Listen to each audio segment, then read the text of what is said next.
Good evening, Fadzai. Thank you very much for your time. Could you please tell us what you know about the murder of Lovender Chiwaya? I believe his body was discovered naked outside his house in Hurungwe this morning. So what we know is that he was found dumped outside his house this morning. He had been threatened by state agents in previous weeks, like many of our members and many MDC Alliance community organizers. As you know, he was not only a ward councillor, but he was also a district coordinating chair, which meant that he had the role of organizing within the community. And these are some of the key people who've got the role within the nuclear committees and nuclear communities of organizing. And if you look at the pattern of conduct of the state, they are targeting those people. So hitting the organization or the party at its knees, as opposed to focusing only on the head. So we know that, as you say, he was found naked, dead, dumped outside his house. We don't know who the perpetrators of this gruesome murder is and who the perpetrators are.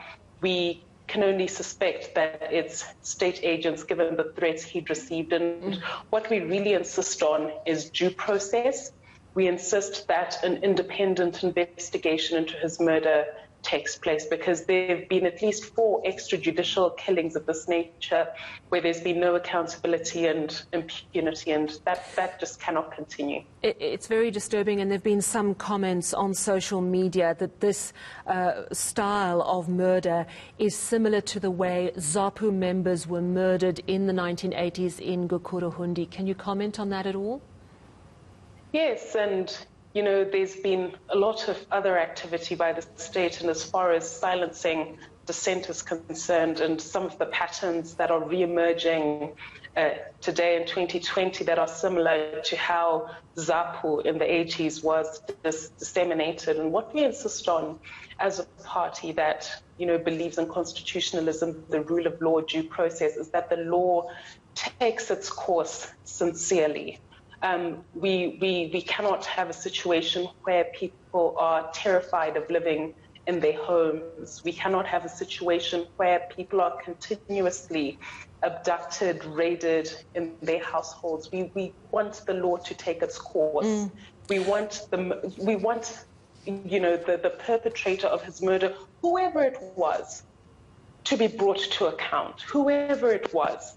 You know, without wanting to point fingers, because all we know at this stage, what's verified is that he was dumped, found naked outside his house. So whoever did it must be brought to account. I mean, that's a fair demand. How much faith do you have in the judicial system? I'm thinking what's been happening with Hopewell Chinono. He's made 3 bail attempts, and his lawyer, Beatrice Mtetwa, this week was told that she had scandalized the court. This apparently over a Facebook post posted by an organization that supports her, but not by her.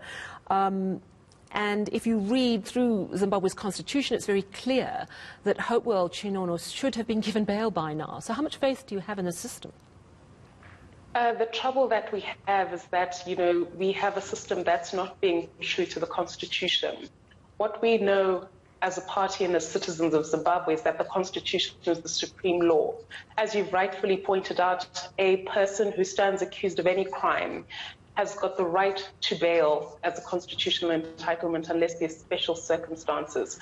We know that every person is presumed innocent until proven guilty. We know that every person has the right to a legal practitioner of their choice where they stand accused of any crime. We know that every person has the right to protection of the law. We know that every person has got the right to security of person. We know that every person has the right to dignity. These freedoms have not been upheld, unfortunately, in our legal system. Not only that, we know that persons have got the right to free speech, the right to protest peacefully, the right to challenge the government. I'm talking about rights that are constitutionally enshrined. Section 59, Section 67 are very clear about these rights. The right to make political choices, Section 67, like I pointed out. And yet we see day in, day out, the state running roughshod over these rights, and we don't see a clear commitment by the judiciary to uphold the constitutional guarantees, which makes it very difficult for us as citizens watching the law applied, quote unquote, or misapplied. Yes. It makes it difficult to have faith in laws that we see on paper, but not implemented as they should be, as we expect them to be. The Constitution cannot be a lifeless museum piece. The rights that are enshrined in the Constitution must be upheld. Fadzai, you yourself were arrested on the 31st of July. You were holding a peaceful neighborhood protest and you were thrown in prison for a while. And now we're hearing the news this evening of the vice chair of the MDC Alliance, Sikhala, has been arrested. Can you tell us why he was arrested, where he is and what the situation is around him? What we hear from his lawyers is that he was arrested late this afternoon. The charges that the state is suggesting so far are allegations around inciting public violence. You'll also know that there's some background to the case involving Sikhala, and that he was charged with subverting a constitutionally elected government a couple of months ago, when he had made statements around the fact that he was challenging the government and that this government should be overthrown and removed. What we know is that the High Court acquitted him of those charges. And what the statements he's been making of late are a lot more benign than that. He's been calling for the rights of citizens to be upheld, for people's freedoms to be respected, for the state to start taking seriously people's right to public health, people's right to food, etc. What we know is that he's... Sorry, finish your sentence. Sorry. Is that he's been charged with that, and he's currently at Harare Central Police Station with his lawyers. We're waiting for the details from them as we speak. All right, Fadzai, I have to ask you about the regional response to what is going on in Zimbabwe. We know that SADC held their 40th meeting, I think it was on Monday, and basically nothing was said about what's going on in Zimbabwe. As a Zimbabwean, how do you feel about the regional response or lack thereof? We're very disappointed with SADC's response. Although there are states, for example, South Africa, that must be commended for making an effort.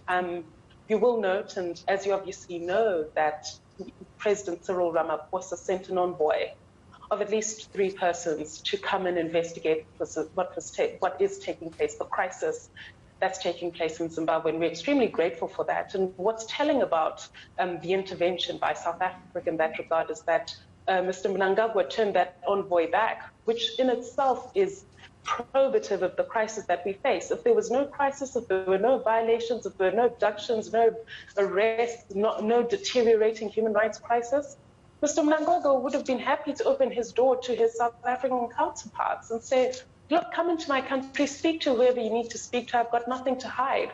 The fact that he won't even let the neighbors come in and see what's taking place in his home demonstrates precisely the crisis that we speak of. And this is a crisis that's been spoken of even by the Catholic bishops, by civic society, by respected authors, by award-winning journalists, by many respected voices across the region. You've got, former African presidents. You've got, for example, former President Johnson Sirleaf, who's spoken on the crisis. You've got President Ian Khama, former President Ian Khama, who's spoken on the crisis. So while we are disappointed by SADC, there are some very important regional voices and African voices. The AU issued out a statement, condemning or speaking out against the human rights violations. So for that, we are grateful. And it's about sustaining the pressure on the regime, because impunity is something we cannot afford, given our history in Zimbabwe. Fadzai Mahere, thank you very much for your time this evening.